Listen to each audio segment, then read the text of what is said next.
Hola hermanos y bienvenidos nuevamente al estudio de la palabra de Dios. En esta lección estamos siguiendo adelante con nuestro estudio de el Evangelio de Marcos. Hemos estado hablando de las enseñanzas de Jesús juntamente con los milagros de Jesús, ¿verdad? Y en esta lección vamos a estar en el capítulo 9, comenzando en el verso 14. Si recuerdan, en la última lección que vimos, que era la primera parte del capítulo 9, el Señor Jesús subió a un monte donde se transfiguró en frente de tres de sus discípulos, ¿verdad? Pedro, Jacobo y Juan. Y vimos eso en la lección pasada. Así que en esta lección vamos a tomar el lugar aquí en el texto donde Jesús baja del monte con los discípulos, los tres que le habían acompañado, y se van a reunir nuevamente con el resto del grupo de los discípulos. Así que esa es la escena, ¿verdad?, que estamos comenzando a ver al principio de esta lección. Si gustan, vamos a leer parte del texto juntos, hermanos. Si tienen sus Biblias, gustarían leer conmigo, o si solo quisieran seguir la lectura del texto aquí que yo les voy a presentar, pues podemos comenzar nuestro estudio. Vamos a ver el verso 14, donde dice de la siguiente manera: Cuando llegó a donde estaban los discípulos, vio una gran multitud alrededor de ellos, y escribas que disputaban con ellos. Y enseguida toda la gente, viéndole, se asombró, y corriendo a él, le saludaron. Él les preguntó: ¿qué disputáis con ellos? Y respondiendo uno de la multitud, dijo: Maestro, traje a ti mi hijo, que tiene un espíritu mudo, el cual, donde quiera que le toma, le sacude, y echa espumarajos y cruje los dientes, y se va secando. Dije a tus discípulos que lo echasen fuera, pero no pudieron. Respondiendo él, les dijo: Oh generación incrédula, ¿hasta cuándo he de estar con vosotros? ¿Hasta cuándo os he de soportar? Traédmelo. Vamos a detenernos aquí, hermanos, en el verso 19 por un momento y considerar lo que está pasando, ¿verdad? Cuando Jesús vuelve con sus tres discípulos, al resto de los discípulos se encuentran, ¿verdad?, ellos disputando con personas. Escribas, dice el verso 14, estaban argumentando o hablando, discutiendo algo, no sabemos sobre qué exactamente. Pero cuando Jesús llega, pues les pregunta, ¿verdad? ¿De qué están hablando? ¿Qué es lo que están discutiendo? ¿Cuál es el problema? Y ahí un hombre de la multitud, ¿verdad?, le dice al Señor que él le había traído a Jesús, sus discípulos, su hijo, que tenía un espíritu inmundo. Y le pidió a ellos, ¿verdad?, sacar el espíritu, pero no pudieron. Entonces Jesús les dice: entonces tráemelo a mí, ¿verdad? Este es el evento, la escena, podemos decir, que estamos comenzando a ver aquí. Y la presentación de este muchacho, ¿verdad?, que tiene este espíritu, es algo que hemos visto, algo semejante en Marcos ya. Jesús ha sacado espíritus inmundos de diferentes personas. Tal vez recordamos la lección acerca del hombre endemoniado allá atrás en el capítulo 5, ¿verdad?, donde Jesús sacó ese espíritu inmundo que él tenía. Bueno, y otros, ¿no? Siempre en Marcos se ve esta verdad, se enfatiza que Jesús es poderoso como el Hijo de Dios para derrotar las fuerzas de Satanás. En otras palabras, Jesús puede sacar a los demonios. Él tiene ese poder y lo vamos a ver otra vez aquí. Pero no es solamente eso, ¿verdad, hermanos? No es solamente de que Jesús tiene poder para sacarlo, pero va a haber un problema aquí que se va a resaltar. Los discípulos no pueden hacer lo que Jesús puede hacer. Y hay una razón por ello, y lo vamos a ver en más detalle. Bueno, continuando otra vez donde dejamos ahí en el verso 20, ¿verdad? Nos dimos cuenta que el papá le dice a Jesús que este espíritu inmundo en verdad trata de matar a este muchacho.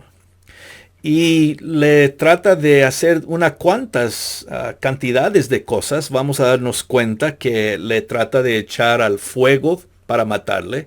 Lo echa al lago para matarle. Y pues está atormentando a este muchacho. Ahora, no sabemos qué edad tiene este muchacho, pero sabemos que no es un niño, porque cuando Jesús le pregunta cuánto tiempo hace que le sucede esto, si vemos el verso 21, Jesús le pregunta al Padre, el Padre le dice desde niño, es decir, que ya tenía sus años, ¿verdad? Muy probablemente era un muchacho de una edad, vamos diciendo como adolescente tal vez, era joven, muy probablemente, pero no era niño, ¿verdad? Aunque sí ha tenido este problema desde que fue niño. Entonces ya lo ha tenido por un tiempo, es el punto, ¿verdad? El verso 22 es donde el papá le explica, ¿verdad? Y dice, muchas veces le echan el fuego y en el agua para matarle. Pero si puedes hacer algo, ten misericordia de nosotros y ayúdanos. Esta explicación del Padre, ¿verdad? Acerca de lo que el espíritu inmundo le causa hacer a su hijo, es seguida por esta petición. Si puedes hacer algo, ten misericordia de nosotros y ayúdanos. El padre se incluye, ¿verdad?, en el problema que tiene el hijo, porque en verdad, pues lo tienen los dos. Ya que el padre cuida de su hijo y pues él sufre cuando mira a su hijo sufriendo, obviamente. Pero qué interesante la petición, ¿no? Porque él le dice, si puedes hacer algo. Y yo creo, hermanos, que aquí debemos reconocer la idea de que el hombre tal vez estaba comenzando a perder esperanza, ya que le había traído su hijo a sus discípulos y ellos no le pudieron ayudar. Entonces, tal vez el padre pensaba, si ellos no pueden, eso probablemente quiere decir que Jesús no puede tampoco, ¿no? Y por eso él expresa su duda aquí en este momento. Si puedes hacer algo, ¿verdad? Y Jesús toma o anota el Señor esta petición media duda, ¿verdad? Cuando el Señor le contesta diciendo, si puedes creer, al que cree todo le es posible, verso 23. Todo le es posible a la persona que tiene fe. Entonces, vemos lo que Jesús dice. No se trata tanto de que si yo puedo, se trata más de si que tú tienes fe.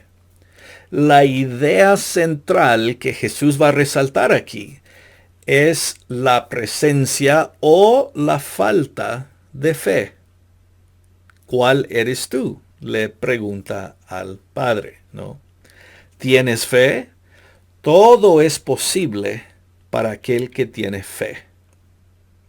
Bueno, esto le causa al padre responder en el verso 24, ¿verdad? Dice inmediatamente que el padre del muchacho clamó y dijo, creo, pero ayuda mi incredulidad.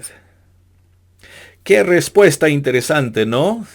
¿Tenía fe o no tenía fe el hombre? Bueno, podemos decir un poquito como que tenía fe, pero también le faltaba fe, la cual él mismo reconoce, ¿verdad? Él dice, sí, creo, pero hay veces que no creo, entonces tal vez tengo una fe media débil o por lo menos una fe que no es la fuerza que debe ser. Tal vez nosotros nos encontramos aquí también, ¿no? Han habido veces, hermanos, que expresamos que tenemos fe en Dios y que dependemos sobre Dios, pero viene algo y de repente como que estamos buscando nuestra fe. A veces sentimos como que no somos personas de fe cuando nos enfrentamos con cierta clase de problemas o de dificultades, ¿no? Así que esta expresión de fe, pero falta de fe, es una con la cual tal vez nos podemos relacionar nosotros también. Yo sé que yo he estado ahí ciertamente, momentos cuando sí reconozco, soy una persona de fe, creo en Dios. Pero a la misma vez reconozco que tal vez mi fe no es tan grande como debe ser siempre en cada situación. Esta lección pues es para ayudarnos a nosotros, los débiles de fe a veces y los que no tenemos fe tanto como esperamos o como debemos tener cada vez que nos enfrentamos con algo. Bueno, yo entiendo a este padre. Y aparentemente Jesús lo comprende también, ¿verdad? Y de hecho, hermanos, ven cómo la conversación hasta aquí ha cambiado. No se está tratando a los discípulos tanto. Esto se ha convertido en una discusión entre el padre del muchacho y el Señor Jesús, ¿verdad? Y aquí vemos el verso 25 continúa. Cuando dice, Jesús vio que la multitud se agolpaba, reprendió al espíritu inmundo, diciéndole, espíritu mudo y sordo, yo te mando, sal de él, y no entres más en él. Entonces el espíritu clamando y sacudiéndole con violencia salió, y él quedó como muerto. De modo que muchos decían, está muerto. Pero Jesús, tomándole de la mano, le enderezó y se levantó. Bueno, cuando seguimos viendo aquí, vemos el milagro, ¿verdad? Que Jesús le dice al espíritu inmundo, verso 25, sal de él y nunca vuelvas a entrar en él otra vez. Y vemos que el espíritu sale, y vemos la fuerza con la cual sale. Primeramente dice que lo sacudió, ¿verdad? Y luego salió gritando y clamando. No quería salir este espíritu. Pero es obvio, hermanos, aquí por el contenido del verso 26, que este muchacho realmente tenía un espíritu inmundo dentro de él, poseéndole. La razón por la cual enfatizo esto es porque algunas personas piensan que este muchacho solo tenía una condición médica como la epilepsia y que no era un espíritu inmundo, ¿verdad? Pero el Señor Jesús le trata al espíritu. En otras palabras, sí, estaba poseído, así como el hombre endemoniado del capítulo 5, ¿verdad? Entonces no es una condición médica la que tiene este muchacho, sino la presencia de este demonio que le está causando este tormento y esta dificultad, ¿verdad? Bueno, Jesús sí le dice que salga y vemos, sale. Lo que los discípulos no pudieron hacer, Jesús obviamente sí pudo hacer. Y así confirmando lo que el Padre le había dicho al principio. Si puedes hacer algo, ten misericordia de nosotros, ayúdanos, ¿verdad? Yo creo, hermanos, que una de las cosas que debemos ver aquí es que sí, en verdad, el Señor Jesús le ayuda a ambos, la fe o la falta de fe al Padre y la condición del Hijo también, ¿verdad? Con el espíritu inmundo. Hablaremos más de esto en un momento, pero nada más para seguir viendo el texto aquí, después que sale el espíritu inmundo, el muchacho quedó como muerto. Fue agotado en verdad. No fue una cosa así fácil y tranquila, sino que fue grandemente afectado físicamente. El muchacho quedó como muerto, ¿verdad? Esto enfatiza el poder que este espíritu inmundo tenía sobre él. Y la gente viéndole, ¿verdad? Dijeron, para ellos pensaban que estaba muerto. Está muerto, dice el verso 26. Pero Jesús lo toma y lo levanta y demuestra, ¿verdad? De esta manera que no estaba muerto como pensaban. En los dos versos que quedan de el relato, el verso 28, aquí es cuando comenzamos a ver algo de la aplicación y la enseñanza que debemos sacar de este milagro. El verso 28 y el 29 dice, cuando él entró en casa, sus discípulos le preguntaron aparte, ¿por qué nosotros no pudimos echarle fuera? Y les dijo, este género con nada puede salir, sino con oración. Algunas versiones añaden oración y ayuno, ¿verdad? Los discípulos quieren saber por qué nosotros no pudimos hacer lo que tú pudiste hacer. Y Jesús les dice que esta clase sale por oración. El énfasis está sobre la oración. De verdad, hermanos, si nos fijamos bien en esta situación, hay dos cosas que sobresalen: la fe y la oración. La fe, porque en toda esta sección de Marcos hemos visto que los discípulos faltan en fe muchas veces.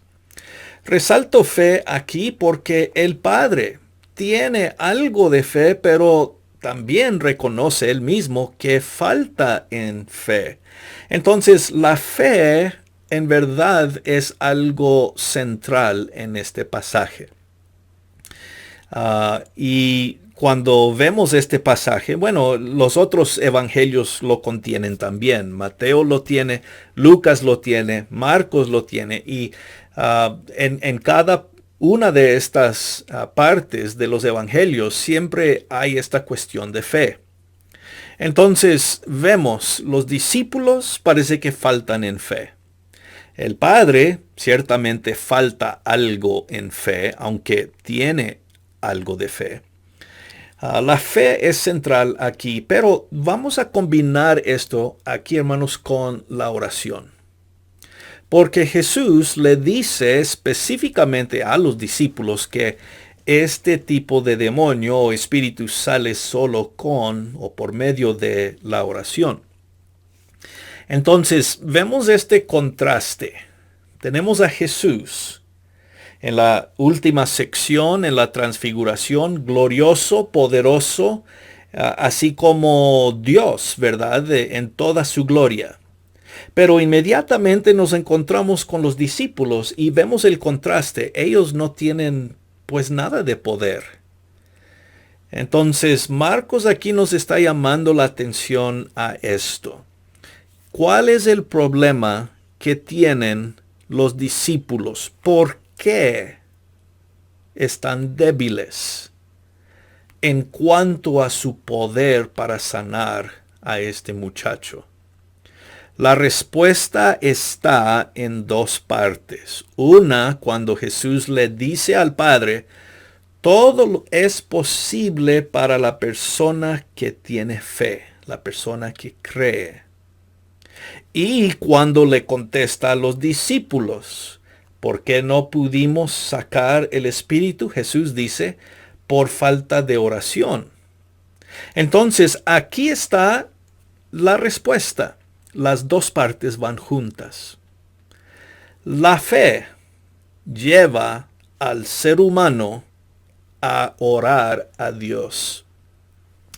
En otras palabras, en este texto lo que se nos está resaltando, hermanos, es la necesidad de tener fe, lo cual se muestra cuando nosotros oramos. O puesto de otra manera, ¿tienes fe? Si tú oras a Dios, eso es muestra de tu fe. La oración es justamente eso, una muestra de fe. Porque la oración reconoce que está pidiendo ayuda de Dios. Cuando nosotros oramos, reconocemos que la respuesta a cualquier problema que estamos viendo, la falta de poder, la falta de sabiduría, la falta de poder entender cómo resolver algo, si yo tengo fe en Dios, yo voy a orar. Mi fe me lleva a orar. El problema de los discípulos es que ellos estaban tratando de sacar el demonio por su propia fuerza. Y el ser humano no es suficientemente fuerte para sacar al demonio. Solo puede hacer eso Dios. Y por eso digo, hermanos, aquí que lo importante es la oración. Si yo soy una persona de fe, yo voy a orar. Yo le voy a pedir a Dios, porque reconozco que cuando yo oro, estoy buscando la ayuda de Dios y no estoy dependiendo en mi propia fuerza. Eso era lo que le faltaba a los discípulos. Y por eso Jesús les dice, necesitan oración. Necesitan buscar la ayuda de Dios, ¿verdad? Y la razón por qué Jesús sí pudo sacar al demonio. Solo Dios puede hacer ciertas cosas, ¿no? Hay muchas cosas que nosotros no podemos hacer. Hay tantas cosas que nos impulsan hacia Dios porque nosotros no podemos. No podemos resolver este problema, no tenemos la respuesta de este problema. No sabemos cómo vamos a hacer cierta cosa. Necesitamos la ayuda de Dios. Y seres humanos como nosotros, así como los discípulos, no podemos depender sobre solamente nosotros mismos. Necesitamos buscar a Dios. Claro, Jesús lo puede, porque Jesús es Dios. Pero discípulos, el Padre, necesitamos la oración. Esa es la fuerza de este pasaje, ¿verdad? Porque Jesús es la fuente del poder. Dios es la fuente de poder, no nosotros. La oración es lo que nos conecta a Dios. Por esto, hermanos, no quiero decir que es como algo mágico, ¿verdad? Cuando yo oro, yo sé que Dios va a obrar un milagro en mi vida. Puede ser que sí, pero el punto es que yo tengo que buscar en Dios la solución de ciertos problemas. No se encuentra la respuesta en mí, en nosotros, en la fuerza humana. Para tantas cosas necesitamos que Dios actúe.